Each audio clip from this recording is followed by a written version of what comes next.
Je vous retrouve enfin pour une nouvelle vidéo. Ça faisait très longtemps que je vous avais pas fait de vidéo lecture. J'ai regardé et mon dernier point lecture date du 15 mai, donc ça fait quand même 4 mois, je sais, c'est honteux, donc je suis vraiment désolée. Mais c'est vrai que cet été j'ai été vraiment très prise par le temps.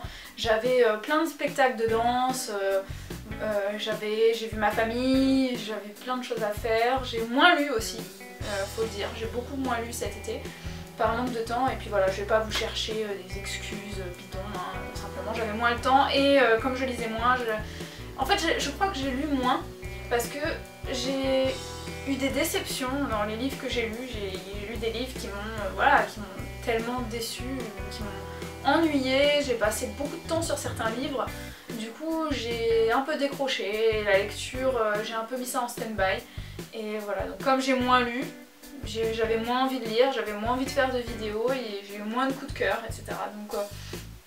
Donc voilà ce qui explique mon absence en vidéo.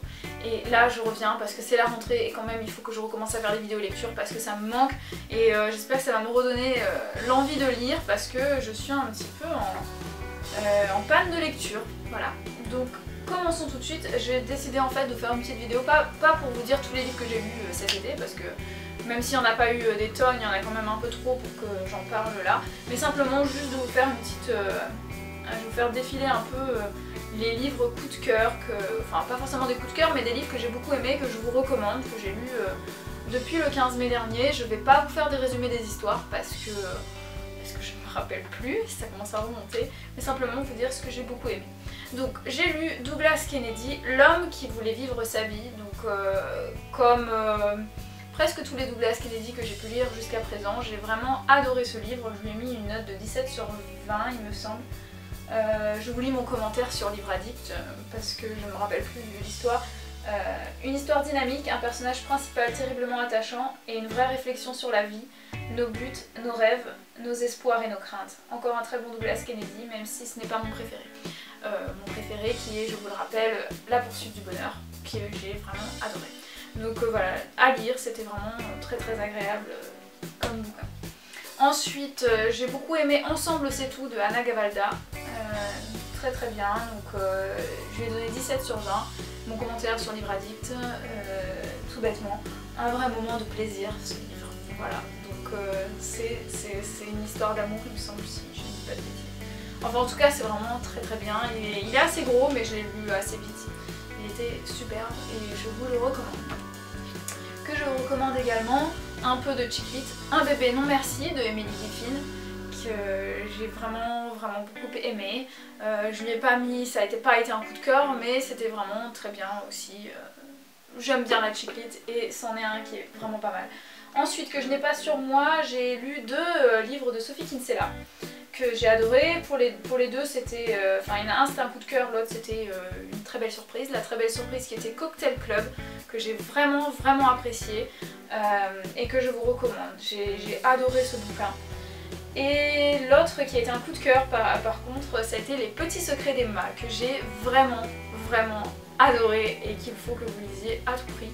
Pour moi, c'est dans la même trempe que Lexi Smart à la mémoire qui flanche et que Samantha Bonne à rien faire. C'est trop bien, voilà. Les petits secrets d'Emma à lire absolument. Et actuellement, je lis une romance dramatique qui est Secret de Leslie Pierce. Donc je suis à la page 218, donc voilà, je suis presque à la moitié du bouquin. Ça fait un bon moment que je l'ai commencé. J'ai eu du mal à...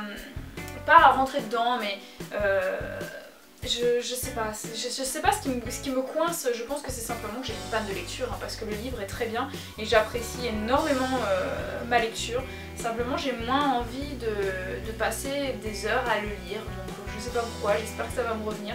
Je pense que c'est tout simplement parce que j'ai eu d'autres centres d'intérêt pendant ces vacances là. Il y a d'autres choses qui m'ont pris l'esprit et voilà. Donc du coup j'ai moins le cœur à lire, mais ça revient tout doucement et je suis pressée de le terminer pour ensuite repartir sur quelque chose de beaucoup plus frais. Je pense que je vais retourner sur la chick lit, hein, puisque j'adore ça. Et j'hésite entre Poppy Wyatt est un sacré numéro et je regarde ma bibliothèque. J'hésite entre ça et Un mariage presque parfait de Adèle Parks. Et sinon, qu'est-ce que... J'ai aussi envie de lire Amour et Tentation, toujours de Adèle Parks. Et j'ai aussi un autre bouquin de... que je dise pas de bêtises. J'ai 2 livres de Isabelle Wolf à lire, Accroche-toi Anna et Un amour vintage. Donc j'hésite entre ces bouquins de chick lit, je sais pas, dites-moi si parmi ceux-là il y en a un que vous avez particulièrement aimé, n'hésitez pas à me le dire en commentaire. Voilà, j'ai envie de lire un truc voilà, qui est frais, qui est drôle, qui est émouvant et voilà, j'ai envie de lire ça après Secret. Voilà, n'hésitez pas à me dire ça en commentaire. Moi je vous fais des très gros bisous et je vous retrouve très vite pour de nouveaux points lecture. Ciao!